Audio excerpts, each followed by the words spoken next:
বন্ধুরা, অনেকেই কিন্তু টিকটক নিয়ে একটা সমস্যায় ভুগছেন, সেটা হচ্ছে আইডি থেকে অটোমেটিক ফলোয়ার কমে যায়। তো যদি আপনারও টিকটক আইডি থেকে অটোমেটিক ফলোয়ার কমে যায়, তাহলে আজকের এই গুরুত্বপূর্ণ ভিডিওটি শুধুমাত্র আপনার জন্য তৈরি করা। তো টিকটক আইডি থেকে কেন অটোমেটিক ফলোয়ার কমে যায় বা কি কারণে ফলোয়ার কমে যাচ্ছে, সেটা প্রথমে আপনাদের অবশ্যই জানা উচিত।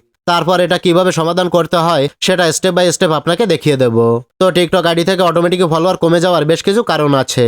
প্রথমত, আপনি যদি টিকটকের রুলস ভঙ্গ করে, টিকটকের গাইডলাইন অমান্য করে যদি কোনো ভিডিও আপলোড করেন, তাহলে কিন্তু তারা অটোমেটিকই আপনার টিকটক আইডি থেকে গাইডলাইন ভাইলেশন দিয়ে দেবে। আর ভাইলেশন দেওয়ার পর আপনার টিকটক আইডিটা ফ্রিজ করে রাখবে বা ডাউন করে দেবে, যার কারণে আপনার টিকটক আইডিটা কোনো মানুষের সামনে যাবে না, মানুষ আপনাকে ফলো করবে না, এবং যারা ফলো করে রেখেছিল তারা আনফলো করে দেবে। এ কারণে আপনার টিকটক আইডি থেকে ফলোয়ার কমে যাচ্ছে। দ্বিতীয়ত যে কারণটা উল্লেখ করব সেটা হচ্ছে, আপনার টিকটক আইডিতে যদি অ্যাকাউন্ট ওয়ার্নিং আসে, সেক্ষেত্রেও আপনার টিকটক আইডি থেকে অটোমেটিক ফলোয়ার কমে যাবে। কেননা যখনই আমাদের টিকটক আইডিতে অ্যাকাউন্ট ওয়ার্নিং দেওয়া হয়, তখন থেকে আমরা কিন্তু টিকটকে ভিডিও আপলোড করতে পারি না। অনেকেই কিন্তু ওয়ার্নিং আসলে ভিডিও আপলোড করতে পারে না। তো অ্যাকাউন্ট ওয়ার্নিং আসার পর যদি আপনার টিকটক আইডিতে ভিডিও আপলোড করতে না পারেন, তাহলে আপনার যে ফলোয়ার্সগুলো রয়েছে তারা কিন্তু আপনার টিকটক আইডিটা আনফলো করে দেবে, কারণ আপনি আর ওই টিকটক আইডিতে কোনো নতুন নতুন ভিডিও আপলোড করতে পারছেন না।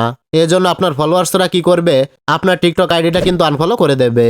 এবার তৃতীয় আমি যে বিষয়টা উল্লেখ করব সেটা হচ্ছে, আপনি যদি কোনো থার্ড পার্টি ওয়েবসাইট থেকে আপনার টিকটক আইডিতে ফলোয়ার্স নিয়ে আসেন, বা যদি কোনো অ্যাপস থেকে অটোমেটিক ফলোয়ার্স নিয়ে আসেন, অথবা যদি অন্য কোনো উপায়ে ফলোয়ার্স নিয়ে আসেন, তাহলে সেই ফলোয়ার্সগুলো কিন্তু টিকটক কেটে নেবে।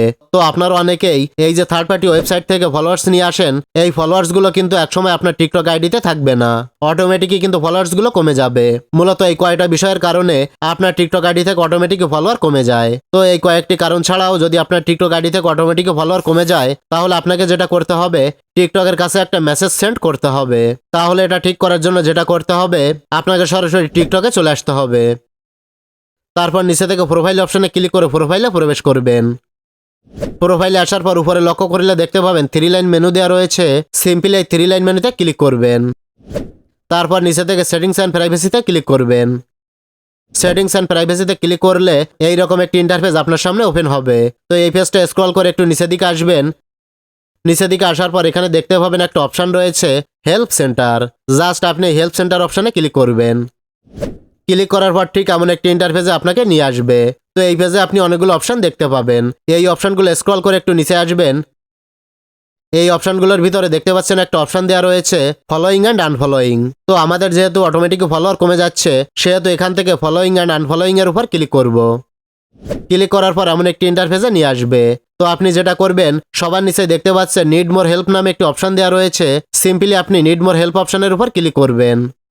ক্লিক করার সাথে সাথে পরবর্তী নতুন একটি ইন্টারফেসে আপনাকে নিয়ে আসবে। তো আপনি কি করবেন, নিচে দেখতে পাচ্ছেন লেখা রয়েছে সেন্ড এ মেসেজ, এখানে টাচ করবেন। এবার আপনার সমস্যার কথাটা এখানে লিখে টিকটক টিমের কাছে সেন্ড করতে হবে। আপনার কি সমস্যা হয়েছে, কি সমস্যায় পড়েছেন, সেই কথাগুলো ইংলিশে আপনাকে এখানে লিখতে হবে। তো এখানে কি লিখবেন সেটা আমি দেখিয়ে দিচ্ছি। এই যে এই লেখাটাই মূলত আপনাকে এখানে লিখতে হবে। স্ক্রিনে যে লেখাটা দেখতে পাচ্ছেন, এই লেখাটা আপনি স্ক্রিনশট দিয়ে রাখতে পারেন, অথবা এই লেখাটা আমার এই ভিডিওর ডিসক্রিপশন বক্সে আমি দিয়ে রেখেছি, চাইলে সেখান থেকে কপি করে এনে এখানে বসিয়ে দিতে পারেন। তবে আপনি চাইলে আপনার সমস্যার কথাটা নিজের মতো করে এখানে লিখতে পারেন। তো আমি এখানে লিখেছি যে আমি প্রতিদিনই টিকটকে ভিডিও আপলোড করি, কিন্তু আমার টিকটক আইডি থেকে অটোমেটিকই ফলোয়ার কমে যাচ্ছে। দয়া করে আমার সমস্যার সমাধান করে দিন। এই রকম কিন্তু আমি এখানে লিখেছি। এই লেখাটা লেখার পর এখানে দেখতে পাচ্ছেন সেন্ড বাটন রয়েছে। এই সেন্ড বাটনে ক্লিক করে আপনার রিপোর্টটা বা আপনার মেসেজটা টিকটক টিমের কাছে সেন্ড করে দেবেন। তারপর টিকটক টিম এই মেসেজটা পাওয়ার পর আপনার সমস্যার সমাধান কিন্তু করে দেবে। তো মূলত এটাই ছিল দেখানোর। ভিডিওটি ভালো লাগলে লাইক, কমেন্ট ও শেয়ার করবেন।